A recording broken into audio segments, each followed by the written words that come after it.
وما ارسلناك الا رحمة للعالمین. ہم نے آپ کو تمام عالمین کے لیے رحمت بنا کے بھیجا. اسی لیے ما سوى اللہ کا اطلاق جن جن چیزوں پر ہوتا ہے سرکار ہر اس شے کے نبی ہیں. اس لیے کہ جناب آدم آئے تو ان کو معجزہ دے کر بھیجا گیا, جناب موسیٰ آئے ان کو معجزہ دے کر بھیجا گیا. البتہ جتنے انبیاء کرام تشریف لائے سب کو معجزہ دے کر بھیجا, لیکن جب امام الانبیاء قائد المرسلین سید عالم تشریف لائے تو ان کو معجزہ دے کر نہیں بلکہ سراپا معجزہ بنا کے بھیجا گیا. یہ چلے تو معجزہ ہو, یہ اٹھے تو معجزہ ہو, یہ بیٹھے تو معجزہ ہو, یہ خرام ناز فرمائے تو معجزہ ہو, یہ تکلم فرمائے تو معجزہ ہو, یہ تبسم فرمائے تو معجزہ ہو, یہ فرش عزیز فرش زمین پر ہو تو معجزہ ہو, اور عرش عظیم پہ جائے تو معجزہ ہو.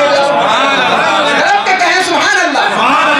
معجزے تو بہت دیے انبیاء کرام کو اللہ نے, کسی کو 1, کسی کو 2, کسی کو 3, کسی کو 5, کسی کو 7, کسی کو 8, کسی کو 9, بس جناب موسیٰ کلیم اللہ کو 9 معجزے ملے. بس اس سے زیادہ انبیاء کرام میں معجزات نہیں ملیں گے.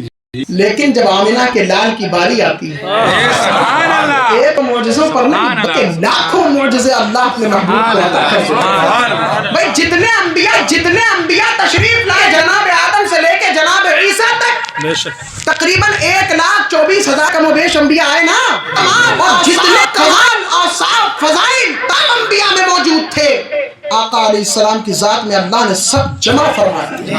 تو اگر اس اعتبار سے دیکھو گے تو 1,24,000 تو ایسی معجزے ہو. کہتے ہیں سبحان اللہ. بے شک. مسکرانا آتا ہے آپ کو؟ مسکرا کے کہیں سبحان اللہ. اور کیا کیا آتا ہے آپ کو؟ اور کچھ مت دکھانا کر کے, بس مسکرا کے کہو سبحان اللہ.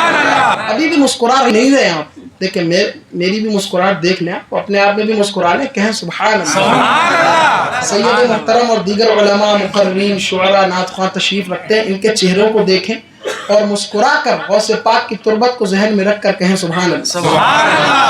جب آقا کریم کی بات ہوا کرے تو بالکل چہرہ مرجھایا نہ کرے, بہت کھل کر کہا کرے سبحان اللہ. نیند بھی نہیں آنا چاہیے, بس میں بہت تیزی سے اپنی تمہید کمپلیٹ کر رہا ہوں. حاضرین محترم, جناب عیسیٰ نے بھی معجزے دکھائے, جناب نوح نے بھی معجزے دکھائے, موسیٰ اور عیسیٰ نے بھی معجزے دکھائے. حضرت عیسیٰ علیہ السلام کا بڑا مشہور معجزہ ہے نا, مردوں کو زندہ کر دیا کرتے تھے, اور اس کو زندہ کرتے تھے جو کبھی زندہ ہوتا تھا. ایسے ہی ہے نا, جو کبھی زندہ ہوتا تھا پھر مر گیا, اب حضرت عیسیٰ اس کو زندہ کر دیتے تھے, ہے نا. اور بولتا ہوا اسے زندہ کرتے تھے جو پہلے کبھی بولنا جانتا تھا. تو بھائی کسی مرے ہوئے کو زندہ کر دینا یہ کمال تو ہے, کمال تو ہے.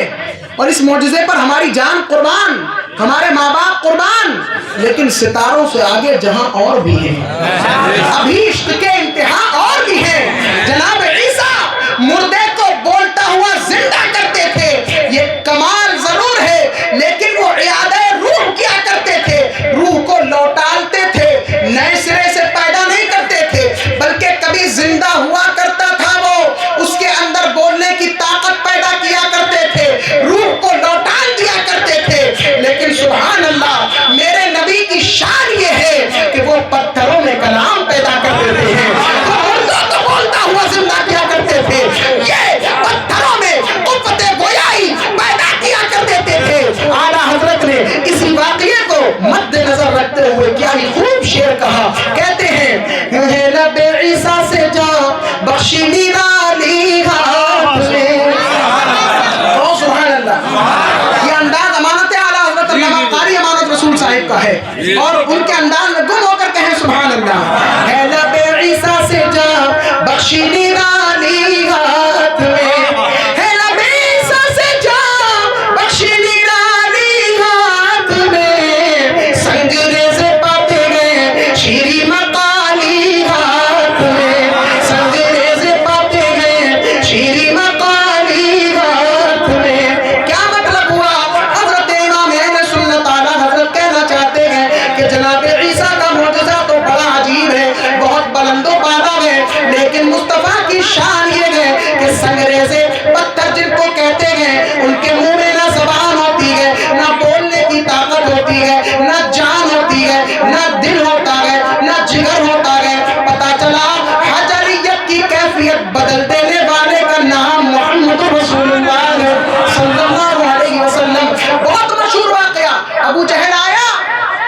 آپ نبی ہیں, اگر رسول ہیں تو بتائیں میری مٹھی میں کیا ہے. سنا ہے نا, سرکار نے کہا اچھا, کہتا ہے اگر آپ نبی ہیں تو بتائیں میری مٹھی میں کیا ہے. توجہ, حضور نے کہا اچھا میں بتاؤں, یا اگر جو تیری مٹھی میں ہے وہ بتائے کہ میں کون ہوں, تو کیسا رہے گا. یہ تو تڑپ گیا نا, کہا ارے ایسا ہو سکتا ہے, کہا ہاں یہ ہو سکتا ہے. اشارہ ابرو کی دیر تھی, پتھروں نے کلمہ طیبہ بلدغاز سے پڑھنا شروع کر دیا. الصلاۃ والسلام علیک یا رسول اللہ, اتنا کہنا تھا ابو جہل کنکروں کو پھینکتا ہوا دور بھاگ جاتا ہے اور جادو کا گھٹ لگاتا ہوا چلا جاتا ہے. یہ اس کی بدبختی تھی کہ اس کو ایمان نصیب نہیں ہوا. تو پتا چلا کہ جناب عیسیٰ کی شان اپنی جگہ ہے, لیکن میرے نبی کی شان یہ اپنی جگہ ہے. میں زیادہ دیر تک تمہید میں آپ کو گم نہیں کروں گا, بس اپنے آخری مراحل کی طرف جا رہا ہوں. تو پتا چلا تمام انبیاء کرام کو دلیل نبوت کے طور پر ہر دور میں معجزے عطا کیے گئے. دلیل نبوت کے طور پر, نبوت کی دلیل کے طور پر معجزے دیے گئے. جانتے ہیں کس لیے معجزے دیے گئے؟ کتابیں تو دی گئی تھی, زبور بھی تھی, انجیل بھی تھی, توریت بھی تھی, اور قرآن پاک. اللہ کا شکر ہے. اور کیا چیز؟ اللہ کا شکر ہے تمہیں یاد ہے قرآن پاک کا نام. کہہ دو سبحان اللہ. کتابیں تو تھیں, زبور, انجیل, توریت, قرآن, لیکن معجزے کیوں دیے گئے؟ معجزے اس لیے دیے گئے کہ کچھ آنکھوں سے دیکھنا چاہتے ہیں اور کچھ دماغ سے جاننا چاہتے ہیں. تو جو دماغ سے جاننا چاہیں ان کو کتاب دے دی جائے, اور جو آنکھوں سے دیکھنا چاہیں ان کو معجزہ دکھایا جائے. کہو سبحان اللہ. حاضرین محترم, ہمارے نبی آخری نبی ہے, ہمارے نبی آخری نبی. اب حضور کے بعد کوئی نیا نبی قیامت تک پیدا نہیں ہو سکتا. اور یہ ایسا عقیدہ ہے اگر کوئی پیدا ہونا ممکن بھی جانے تو وہ ایمان سے خارج ہو جائے. ممکن بھی جانے, یہ بھی کہے کہ اللہ پیدا کر سکتا ہے, یہ سکتا بھی اگر کوئی اپنے ذہن میں لیے گھومے تو ایمان اس کے پاس نہیں رہ سکتا. قرآن کا فیصلہ, ما کان محمد ابا احد من رجالکم ولکن رسول اللہ وخاتم النبیین. حضور خاتم النبیین بنا کر پیدا کیے گئے. سبحان اللہ. آخری نبی. اب ان کے بعد کوئی نیا نبی پیدا نہیں ہوگا. مولانا ارشد القادری صاحب کی توجہ چاہوں گا, کوئی نبی نیا پیدا نہیں ہوگا. تو جو انبیاء کرام آئے تھے ان کو جو جو کمالات دیے گئے تھے, اب نبی تو ہے نہیں, تو وہ کام جو انبیاء کے سر تھا اب ان کی امت کے سر ڈال دیا. اور امت میں دو طبقے پیدا کر دیے گئے.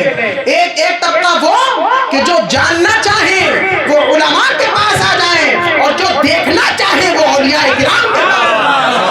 بہت طرف کے سبحان اللہ. جو جاننا چاہیں وہ جلال الدین رومی کے پاس چلے جائیں, اور جو دیکھنا چاہیں سبحان اللہ وہ شمس تبریز کے پاس آ جائیں.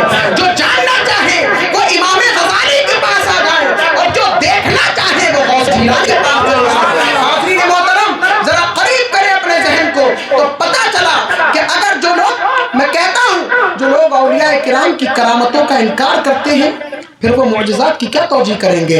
حاضرین محترم, کا اس زمانے میں دیکھنے والے تھے, آج دیکھنے والے موجود نہیں ہیں.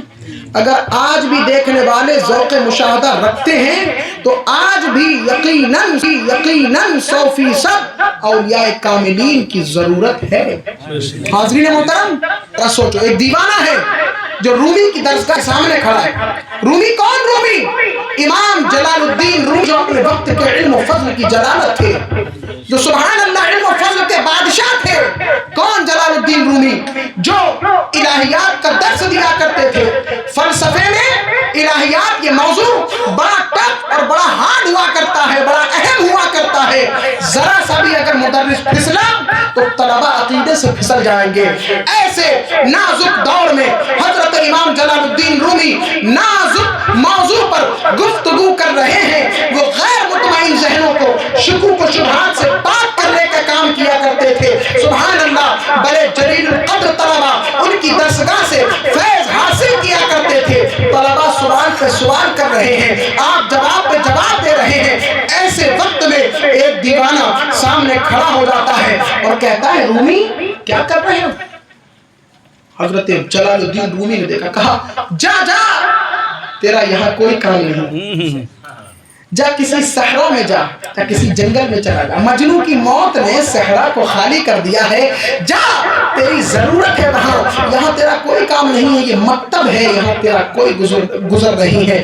اللہ اکبر، ایک نگاہ پر جلال اٹھائی، کتابوں میں آگ لگ گئی۔ دوسری روایت ہے کہ کتابیں حوض میں ڈال دی۔ اب تو رومی پریشان ہو، حضور یہ کیا؟ کہا یہ تیرے سمجھنے کی بات نہیں ہے، تو اللہ کو کتابوں میں دیکھتا ہے، ہم اللہ کو اپنے دل کے آئینے میں دیکھ لیا۔ جناب جلال الدین رومی نے قلم پکڑ لیے اور کہا حضور معاف فرمائیں، اور ان شعر کے ساتھ اعتراف کیا اور کہا قدموں کو پکڑتے ہوئے، مولوی ہرگز نہ شد ملا روم کا غلام شمس تبریزی نہ شد، کہ مولانا ہرگز نہیں ہو سکتا، مولوی ہرگز نہیں ہو سکتا، مفتی ہرگز نہیں ہو سکتا، عالم اور فقیہ ہرگز نہیں ہو سکتا وہ شخص جب تک شمس تبریز اللہ کے ولی کی غلامی نہ کرے۔ مولوی ہرگز نہ شد مولائے روم تا غلام شمس تبریزی نہ شد۔ جہاں جہاں علم کی سرحد ختم ہوتی ہے وہاں سے ولایت کی منزل کا آغاز ہوتا ہے۔ یہ وجہ ہے جب اعلیٰ حضرت فاضل بریلوی سے پوچھا حضور شریعت اور طریقت میں کیا فرق ہے، تو اعلیٰ حضرت فاضل بریلوی محدث بریلوی نے فرمایا طریقت اور شریعت میں فرق نہیں ہے، بلکہ طریقت شریعت زینہ ہے اور طریقت جلوہ بالائے بام ہے۔ تم زینے سے چھت پر چڑھو اور تم کو محبوب کے جلووں کا دیدار ہو جائے، یہ طریقت بن جاتی ہے۔ تم نماز پڑھو، سجدہ کرو، یہ شریعت ہے، اور سجدے میں محبوب کے جلوے نظر آنے لگے، یہ طریقت بن جاتی ہے۔ پتہ چلا طریقت شریعت کے بغیر کمپلیٹ نہیں ہو سکتی، شریعت راستہ ہے اور طریقت سبحان اللہ محبوب کے جلوے دکھانے کا کام کیا کرتا ہے۔ تو جب تک تم راستے پہ نہیں چلو گے تم محبوب کے جلووں کو نہیں دیکھ سکو گے، اور محبوب کے جلووں کو نہیں دیکھو گے تو تم راستے پر نہیں چل پاؤ گے۔ عزیزان ملت اسلامیہ، بس میں یہ کہنا چاہوں گا، آپ کو زیادہ دیر تک میں یہاں روکنا نہیں چاہتا، بس آخری جملہ یہ کہ جناب غوث کی 11ویں منانے بیٹھے ہو، اپنے دل کو قریب کر کے سوچنا کہ ہمارا پیر بڑا پیر صرف بادشاہ ولایت نہیں تھا، بلکہ جہاں وہ ولی کامل تھے وہیں پر ایک عالم ربانی بھی تھے۔ والد گرامی نے لکھا ہے اپنی کتاب میں کہ مختلف عراق کے علاقوں سے مسائل آیا کرتے تھے اور حضرت اتنی سرعت سے اس کا جواب دیا کرتے تھے کہ ایک رات بھی کوئی مسئلہ اپنے پاس رکنے نہیں دیتے، ایک رات بھی۔ اور عراق کے مختلف علاقوں سے آپ کے پاس فتاوی آیا کرتے تھے، سبحان اللہ، فرماتے بلا مطالعہ کتب، بغیر کتاب کو دیکھے، حضرت کا حافظہ اتنا مضبوط تھا، بغیر کتاب کو دیکھے تحریر کیا کرتے تھے۔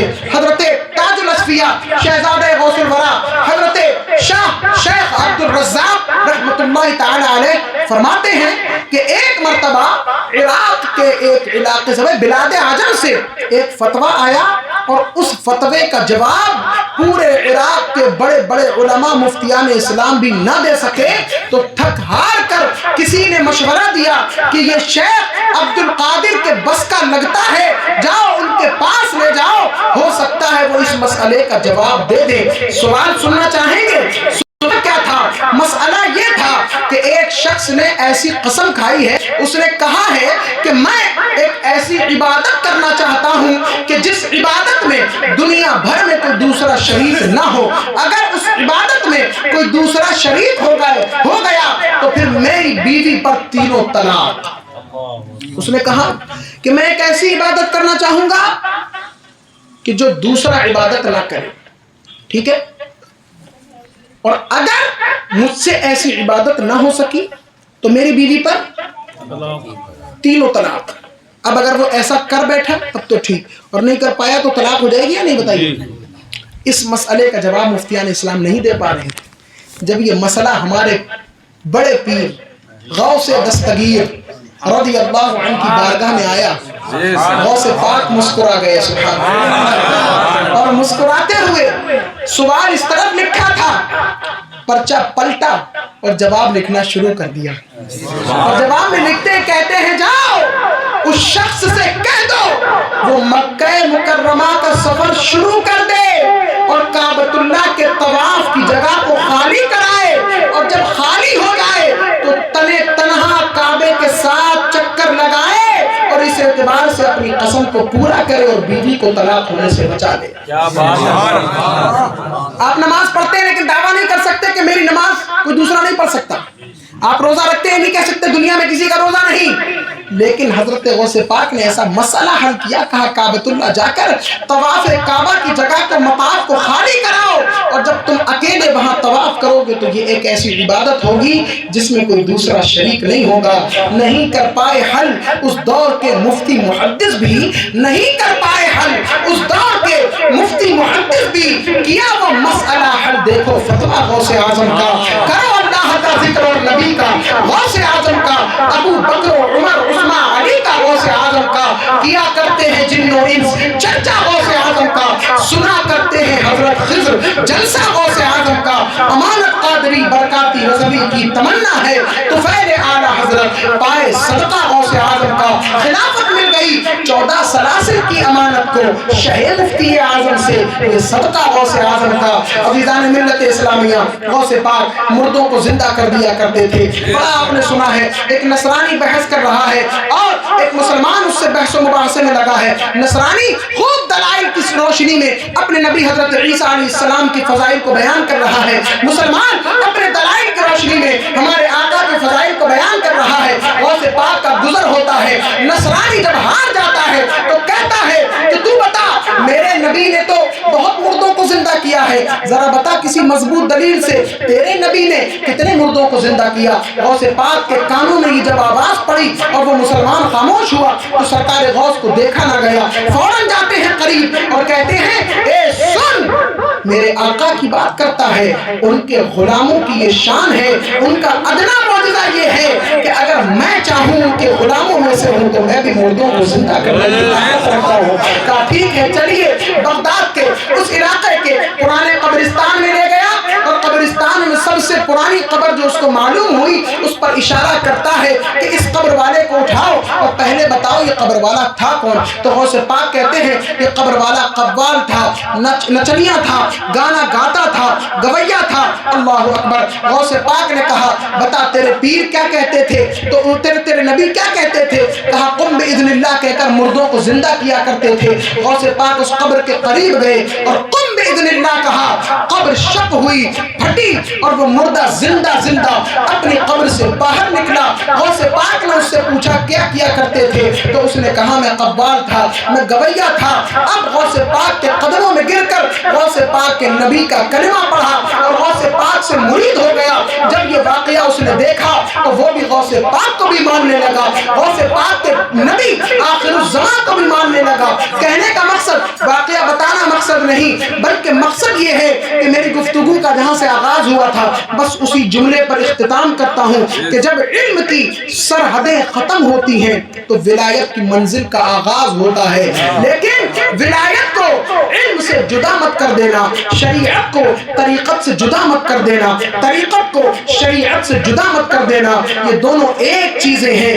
ولایت ولی اس وقت تک نہیں ہو سکتا جب تک اس کے پاس علم مصطفیٰ موجود نہ ہو۔ ہاں یہ بات الگ ہے کہ علم ایک وہ ہوتا ہے جو کتابوں سے حاصل کیا جاتا ہے، اور ایک علم وہ ہوتا ہے جس کو علم لدنی کہتے ہیں، جو اللہ کے فضل سے حاصل ہوتا ہے۔ تو اللہ جس کو چاہے وہ علم عطا کر دے اور ولایت کے اعلیٰ منصب کو اس کو فائز کر دے۔ بس پورا مہینہ ابھی کم و بیش کچھ ایام باقی ہیں اس مہینے کے، گزارش آخر میں یہ کروں گا، ابھی کئی مرتبہ آپ کو کئی محفلوں میں شرکت کرنا ہوگی، یقیناً آخری وقت تک غوث پاک کی یاد منائی جاتی رہتی ہے۔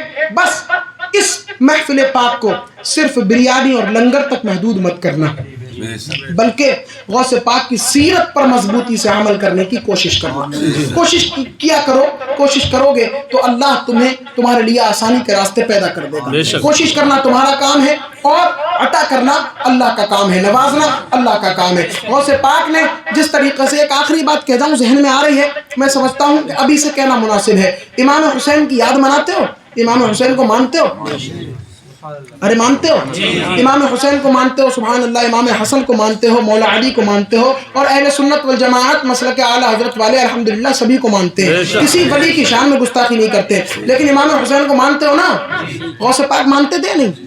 مانتے تھے. اگر غوث پاک بڑے ہیں, امام حسین بڑے ہیں. امام حسین بڑے ہیں بھائی, وہ ان کے باپوں میں ہیں, اور امام حسین کے سبحان اللہ صدقے میں غوث پاک کو بھی اللہ نے نوازا ہے. تو امام حسین ان کے آقاؤں میں ہیں, ان کے باپ داداؤں میں ہیں, نبی پاک کے لخت جگر ہیں. تو پتہ چلا مرتبے میں ہرگز غوث پاک ان سے بڑے نہیں ہو سکتے. امام حسین کا مرتبہ بہت بلند و بالا, عرف و اعلیٰ ہے. لیکن غوث پاک بھی امام حسین کو مانتے تھے, حسنی حسینی سید تھے. تو بتاؤ, میں یہ کہنا چاہوں گا کہ غوث پاک حسین کو مانتے تھے تو ضرور وہ امام حسین کی 10 تاریخ بھی مناتے ہوں گے, عاشورہ بھی مناتے ہوں گے. لیکن دل پہ ہاتھ رکھ کے بتاؤ, جس طریقے سے تم محرم مناتے ہو, کیا اس طریقے سے غوث پاک مناتے ہو؟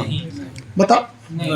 میں کہتا ہوں کہ تم گھروں میں بیٹھ جاؤ, پھر تعداد پتہ چل جائے گی دوسرے فرقوں کی کہ کتنے ہیں. لیکن تعداد بڑھانے کا کام ہمارے بھولے بھالے سنی مسلمان کرتے ہیں. اور میں افسوس ان لوگوں پر کرتا ہوں جو محرم کا چاند نظر آتے ہی ڈھول والوں کو گالی دینا شروع کر دیتے ہیں, تعزیے والوں کو گالی دینا شروع. یہاں پڑھے لکھے لوگ بیٹھے ہیں, سید صاحب کی سرپرستی میں ایک جملہ کہوں, محرم میں گالی گلوچ کرنے سے کچھ نہیں ہوگا. میں یہ سمجھتا ہوں کہ محرم کی تیاری محرم کے جسٹ بعد سے شروع کر دینا چاہیے. اگر کسی شخص کو غلط رسومات سے موڑنا ہے تو بہترین تجویز یہ کہ پہلے اپنی ذات منوا لو, پھر تمہاری بات مان لی جائے.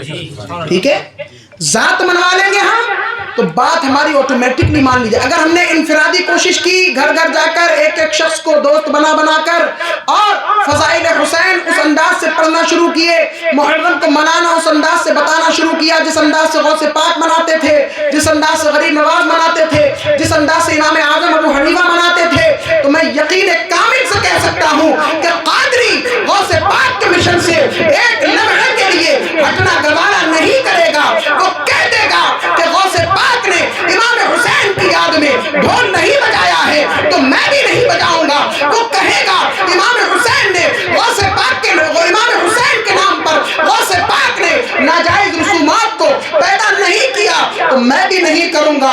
امام حسین کی یاد منانا ہے تو امام حسین کے طریقے کو فالو کرو. امام حسین کی یاد منانا ہے تو ان کا کھچڑا بریانی بناؤ, نیاز دلاؤ, ضرور دلاؤ.